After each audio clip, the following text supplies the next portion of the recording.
ഇസ്രായേലിനോട് ചിലപ്പോഴൊക്കെ മെല്ലെ പോകാൻ അമേരിക്ക പറയും, ചിലപ്പോഴെല്ലാം ആഞ്ഞടിച്ചുകൊള്ളൂ, തങ്ങൾ പിന്നിൽ നിന്നുകൊള്ളാം എന്ന് പറയുന്നു.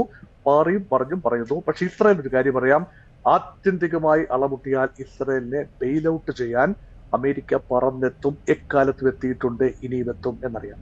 ആ ഒരു ഫിക്സ്ഡ് ഡെപ്പോസിറ്റ് അല്ലെങ്കിൽ ഒരു ഗ്യാരണ്ടി, പെർമനന്റ് ഗ്യാരണ്ടി, അതിന്റെ ബലത്തിലാണ് ഇസ്രായേൽ മുന്നോട്ട് പോകുന്നത്. ഗൾഫ് രാജ്യങ്ങൾ അങ്ങനെയല്ല. അമേരിക്കയും ഗൾഫ് രാജ്യങ്ങളും തമ്മിലുള്ള ബന്ധം ട്രാൻസാക്ഷനിലാണ്. പ്രത്യേകിച്ച് ഗൾഫ് മേഖലയിലെ GCC മേഖലയിലെ ഏറ്റവും പ്രമുഖ രാജ്യമായ സൗദി അറേബ്യയും അമേരിക്കയും തമ്മിലുള്ള ബന്ധത്തിന് ഊഷ്മളത എന്ന് പറയുന്നത് ട്രാൻസാക്ഷണൽ ഊഷ്മളതയ്ക്ക് ഉപരിയായ ഒരു വൈകാരിക ബന്ധമില്ല, ഒരു പൊളിറ്റിക്കൽ കണക്ട് ഇല്ല അവിടെ.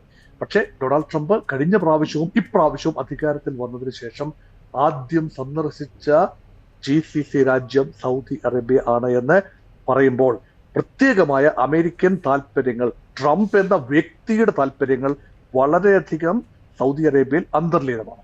അങ്ങനെ വരുമ്പോൾ സൗദി അറേബ്യയുടെ സുരക്ഷ എന്ന് പറയുന്നത് അമേരിക്കയുടെ ഒരു കൺസേൺ തന്നെയാണ്. പക്ഷെ ഇവിടെ ഉയർന്ന ചോദ്യം, സൗദിയുടെ റിയാദ്, തലസ്ഥാനമായ റിയാദിലും ഈവൻ ചെങ്കടൽ മേഖലയിലെ തുറമുഖങ്ങളിലേക്ക് പോലും ഇതിന്റെ ഗൾഫ് രാജ്യങ്ങളുടെ മുഴുവൻ കുറുകെ പറന്നുകൊണ്ട് ഇറാനിയൻ മിസൈലുകൾ നാശം വിതയ്ക്കുമ്പോൾ അമേരിക്ക അതിനെ പൂർണ്ണമായി പ്രതിരോധിക്കാൻ തയ്യാറായില്ല.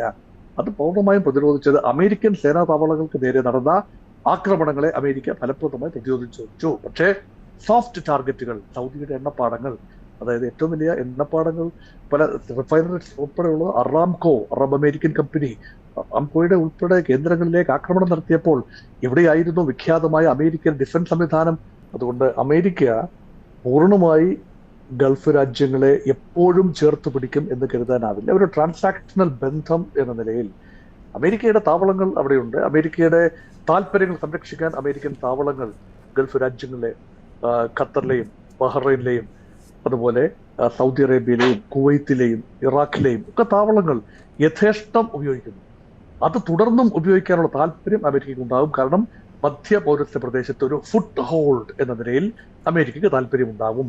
അത് മാത്രമല്ല, അമേരിക്കയുടെ മിലിറ്ററി ഇൻഡസ്ട്രിയൽ കോംപ്ലക്സ്, അമേരിക്കൻ വിമാനങ്ങൾ വിറ്റഴിയപ്പെടണം, അമേരിക്കൻ ആയുധങ്ങൾ ചിലവാകണം. അങ്ങനെയെങ്കിൽ ഗൾഫ് രാജ്യങ്ങളാണ് ക്യാഷ് കൗ, അല്ലെങ്കിൽ നല്ല പണം കൊടുത്ത് വാങ്ങാൻ, അമേരിക്കൻ ആയുധങ്ങൾ വാങ്ങാൻ കഴിയുന്ന രാജ്യങ്ങൾ.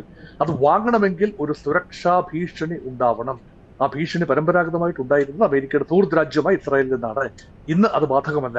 അങ്ങനെയെങ്കിൽ സുരക്ഷാ ഭീഷണി ഉണ്ടായെങ്കിൽ മാത്രമേ ഗൾഫ് രാജ്യങ്ങൾ അമേരിക്കയ്ക്ക് അവിടെ താവളങ്ങൾ അനുവദിച്ചിട്ട് കാര്യമുള്ളൂ. അത് മാത്രമല്ല, അമേരിക്കൻ ആയുധങ്ങൾ വില കൊടുത്ത് വാങ്ങണമെങ്കിൽ ആ സുരക്ഷാ ഭീഷണി ഉണ്ടാവണം.